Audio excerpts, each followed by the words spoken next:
పోలవరం జిల్లా ఏటపాక మండలం గొల్లగూడెంలో విషాదం నెలకొంది. గోదావరిలో గల్లంతైన 5 గిరిజనులు మృతి చెందారు. ఇక మరింత సమాచారం మా ప్రతినిధి రమణను అడిగి తెలుసుకుందాం. రమణ, చెప్పండి, ఈ మృతుల వివరాలేంటి? మృతులు ఏటపాక మండలం గొల్లగూడెం వద్ద ఈ గోదావరిలో జరిగినటువంటి విషాదంలో మొత్తం 5 గిరిజనులు ప్రాణాలు కోల్పోయారు. గోదావరిలో నీట మునిగి వీరందరూ కూడా మృతి చెందిన పరిస్థితి ఉంది. వీళ్ళ మృతదేహాలను పోలీసులు గోదావరిలో వెలికి తీయడం జరిగింది. వీరిలో మృతి చెందినటువంటి వారిలో 2 పురుషులు ఉన్నారు, 3 మహిళలు ఉన్నారు. గిరిజనులు సాధారణంగా సమీపంలో ఉన్నటువంటి ఈ నదిలో రోజు కూడా చేపల వేటకు వెళ్తుంటారు. చేపలు పట్టుకుని వాటిని విక్రయించి జీవనం గడుపుతూ ఉంటారు. వాళ్ళు కూడా చేపల వేటకానికి వెళ్ళినటువంటి గిరిజనులందరూ కూడా అక్కడ చేపలు పట్టేటువంటి క్రమంలో నది లోపలికి లోతుగా ఉన్నటువంటి ప్రాంతానికి వెళ్ళడం జరిగింది. ఈ పట్టే క్రమంలో లోతు ఎక్కువగా ఉండటం, అదే విధంగా ప్రవాహం కూడా గోదావరి ఎగువ నుంచి వచ్చే నీటితో ప్రవాహం విపరీతంగా ఉంది. దీంతో ఈ ప్రవాహానికి వాళ్ళు గల్లంతైపోయారు. దీంతో సమాచారం తెలుస్తున్నటువంటి పోలీసులు నదిలో విస్తృతంగా గాలించి మొత్తానికి 5 మృతదేహాలను కూడా వెలికి తీయడం జరిగింది. ఏటపాక మండలం గొల్లగూడెం గ్రామం వద్ద ఈ గోదావరిలో మృతి చెందడం జరిగింది. వీళ్ళందరూ కూడా బొమ్ము కొత్తగూడెం గ్రామానికి చెందిన వాడిగా పోలీసులు గుర్తించారు. వీరు ఎప్పుడు కూడా చేపల వరకు జీవనాధారంగా జీవిస్తూ ఉంటారని చెప్పి తెలిసింది. వీరిలో ఊకే సుశీల 37 ఏళ్లు, అదేవిధంగా ఊకే లక్ష్మి 37 సంవత్సరాలు, తుర్రం భారతి 40 సంవత్సరాలు కలిగిన మహిళలు మృతి చెందడం జరిగింది. అదేవిధంగా బాసుపోయిన బాలరాజు 38 సంవత్సరాలు, అలాగే ఊకే రమేష్ 2 పురుషులు మృతి చెందడం జరిగింది. మొత్తం 5 మృతదేహాలు కూడా వెలికి తీయడంతో వీరందరూ కుటుంబ సభ్యులు, అలాగే స్థానికంగా ఉన్నటువంటి గ్రామాల నుండి ప్రజలందరూ కూడా గోదావరి తీరానికి వచ్చారు. వీరి మృతుల యొక్క కుటుంబ సభ్యుల రోజులతో గోదావరి తీరం మొత్తం కూడా విషాద ఛాయలు నెలకొన్నాయి. గతంలో ఎప్పుడు ఈ తరహాలో ఒకేసారి 5 చనిపోయినటువంటి ఘటన జరగలేదని చెప్పి చెప్తున్నారు. అయితే ఈ గ్రామంలో జరిగినటువంటి విషాద ఘటనతో అక్కడ ఆందోళన వాతావరణం కనిపిస్తూ ఉంది. పోలీసులు వెంటనే సమాచారం అందుకుని వారి ఎక్కడైనా చుట్టుపక్కల ఏమైనా క్షేమంగా ఉన్నారా అనే విషయంలో కూడా చుట్టుపక్కల కూడా అడవి ప్రాంతంలో వెతకడం జరిగింది. అయితే ఎక్కడ జాడ కనపడలేదు. గోదావరిలోనే బోట్ల ద్వారా వెతికి మృతదేహాలను వెలికి తీయడం జరిగింది.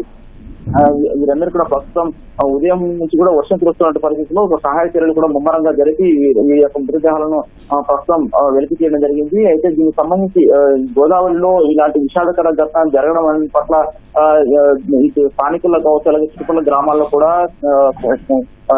ప్రజలందరూ కూడా కొంచెం ఆవేదన వ్యక్తం చేస్తూ ఉన్నారు.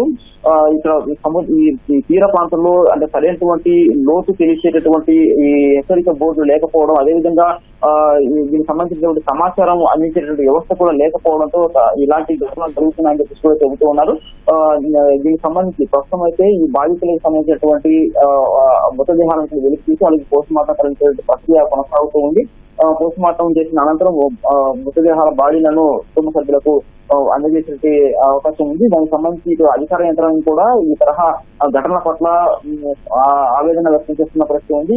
ఈ తరహా ఘటనలు జరగకుండా తగిన నివారణ చర్యలు తీసుకునే విషయంపైన కూడా అధికార యంత్రాంగం దృష్టి సారించి నివారణ చర్యలు తీసుకునే దిశగా చర్యలు తీసుకుంటామని చెబుతున్నారు. ఇటు కలెక్టర్ కావచ్చు, అలాగే అదేవిధంగా స్థానికంగా రెవెన్యూ అధికారులకు పోలీసులు కూడా ఇక్కడ ఘటనా స్థలానికి చేరుకొని అక్కడ ఎలా జరిగింది ఏంటనే విషయం కూడా సమగ్రంగా వివరాలు తీసుకున్నారు. ఇంకా ఈ తరహా ప్రమాదానికి కారణాల విషయంపై కూడా అక్కడ ఉన్నటువంటి స్థానికులతో కూడా అడిగి తెలుసుకుంటూ ఉన్నారు.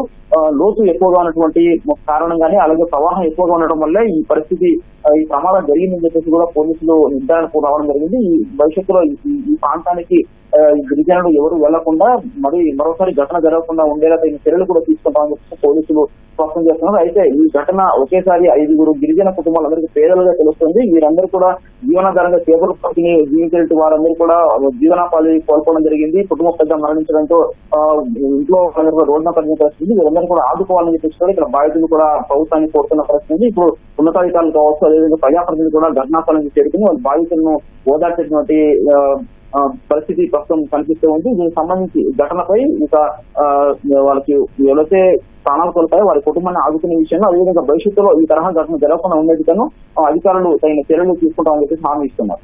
ఓకే, ధన్యవాదాలు రమణ.